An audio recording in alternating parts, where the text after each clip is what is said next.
उरणमध्ये PNG ज्वेलर्सच्या परंपरा दागिन्यांचे जंगी प्रदर्शन भरले असून त्याचे उद्घाटन उत्साहात संपन्न झालं। महाराष्ट्रातील आघाडीची सराफ पेढी म्हणून ओळखल्या जाणाऱ्या पीएनजी ज्वेलर्सच्या महोत्सवात सोन्याच्या दागिन्यांसह हिऱ्यांच्या दागिन्यांची खास श्रेणी ग्राहकांसाठी उपलब्ध करून देण्यात आली आहे। हे प्रदर्शन 5 ते 7 डिसेंबरपर्यंत ग्राहकांना पाहता येणार आहे आणि दागिने खरेदी करण्याची संधीही मिळणार आहे। पारंपरिक, आधुनिक, हलक्या वजनाचे, पोलकी, हिरे, ऐतिहासिक तसंच गोकाक दागिन्यांसह हजारो आकर्षक डिझाईन्स प्रदर्शनात मांडण्यात आले। पीएनजी ज्वेलर्सचे परंपरा दागिने पारंपरिक सौंदर्य आणि आधुनिक डिझाईनचा सुंदर संगम दाखवतात। या खास कलेक्शनमध्ये नाविन्याचा मनमोहक वापर करण्यात आला असल्याचं आयोजकांमार्फत सांगण्यात आलं। यावेळी युवा नेते प्रीतम म्हात्रे, सीमा घरत यांनी उपस्थित राहून प्रदर्शनाचे उद्घाटन केलं आणि पीएनजी ज्वेलर्सच्या दागिन्यांसह त्यांच्या औदार्यपूर्ण सेवा आणि विश्वासार्हतेचं कौतुक केलं। मला वाटतं पीएनजीचं पहिल्यांदाच प्रदर्शन हे उरणमध्ये होते, उरण शहरात होते आणि त्यांची परंपराच आहे आणि त्या प्रदर्शनाला नाव देखील त्याच पद्धतीने परंपरा प्रदर्शन। गेली अनेक वर्ष सातत्यानं मी माननीय पीएनजीचे मालक सौरभजी यांच्याशी जुडलेलो आहे। अगदी मित्रत्वाचं आणि घराण्याचं आमचं एकदम चांगलं कौटुंबिक नातं आहे। घराण्याचं बोललं की समजायचं तुम्ही की महिलांचं जास्त नातं असतं की कारण एक अशी वेगळी परंपरा यांनी जपली आहे आणि त्यांची टीम प्राची आणि आमचे मित्र देखील असतील। हे दोघेही जोडी अशी आहे ना की मला वाटतं पनवेल उरण खालापूरमधल्या कस्टमरना ते अतिशय चांगल्या पद्धतीने हँडल करतात। कर्जतच्या शिलार धरण प्रकल्पामुळे रायगडचा इतिहास, संस्कृती आणि अनेक पिढ्यांचं अस्तित्व धोक्यात आल्याचा आरोप ग्रामस्थांनी करत तीव्र संताप व्यक्त केलाय।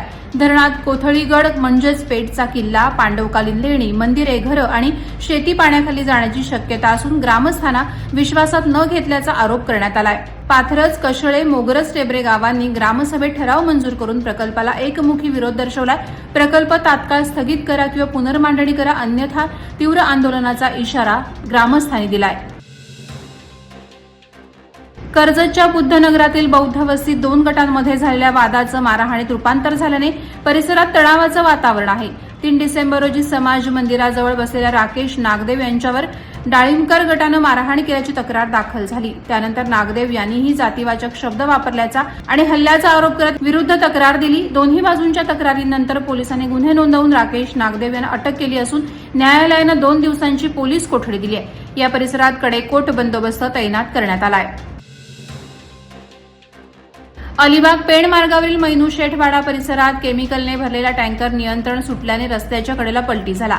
आरसीएफ कंपनीसाठी रसायन घेऊन येणाऱ्या या टँकरचा चालक किरकोळ जखमी झाला असून तो घटनास्थळावरून फरार झालाय। टँकरमधील रसायनाची गळती सुरू झाल्याने परिसरात वास पसरला होता। वाहतूक विभाग, कोयनाड पोलीस आणि फायर ब्रिगेडने घटनास्थळी धाव घेत गळती नियंत्रणात आणली। यावेळी जीवितहानी टळली असली तरी सावधगिरी म्हणून परिसरातील वाहतूक मर्यादित ठेवण्यात आली होती। नवीन पनवेल वाहतूक शाखेकडून नेरे माध्यमिक हायस्कूल आणि ज्युनियर कॉलेज वाजे पनवेल येथे विद्यार्थ्यांना वाहतूक नियमांविषयी मार्गदर्शन करण्यात आलं। या उपक्रमात पोलीस उपनिरीक्षक पांडुरंग पवार यांनी विद्यार्थ्यांना हेल्मेटचा वापर, कार चालवताना सीटबेल्टची गरज, धोकादायक वाहन चालक टाळणे, वाहतूक सिग्नलचे पालन तसंच वेग नियंत्रण याबाबत सविस्तर माहिती दिली। कार्यक्रमाला 300 ते 350 विद्यार्थी तसंच 7 शिक्षक उपस्थित होते। विद्यार्थ्यांना सुरक्षिततेची जाणीव करून देणारा हा उपक्रम कौतुकास्पद ठरला। दत्त जयंतीनिमित्त पेणमधील साईबाबा मंदिरात रक्तदान शिबिर उत्साहात पार पडलं। साई सेवकांनी मोठ्या संख्येने रक्तदान करून उत्कृष्ट प्रतिसाद दिला। रक्तदान हेच श्रेष्ठ दान असून अधिकाधिक नागरिकांनी यात सहभागी व्हावं असं अध्यक्ष गणेश जांभळे यांनी सांगितलं।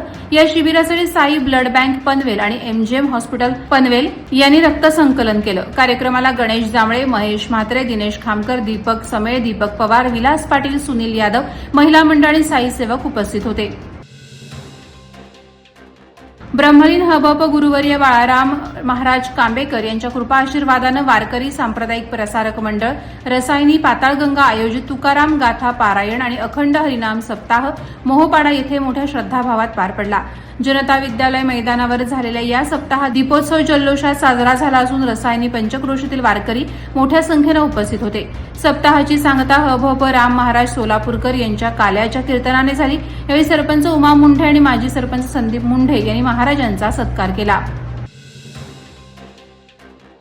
उपविभागीय अधिकारी पोलीस कार्यालय पेण आणि पेण पोलीस ठाण्याच्या वतीनं दत्त जयंती उत्सव आणि श्री सत्यनारायण पूजा भक्तिमय वातावरणात साजरी करण्यात आली.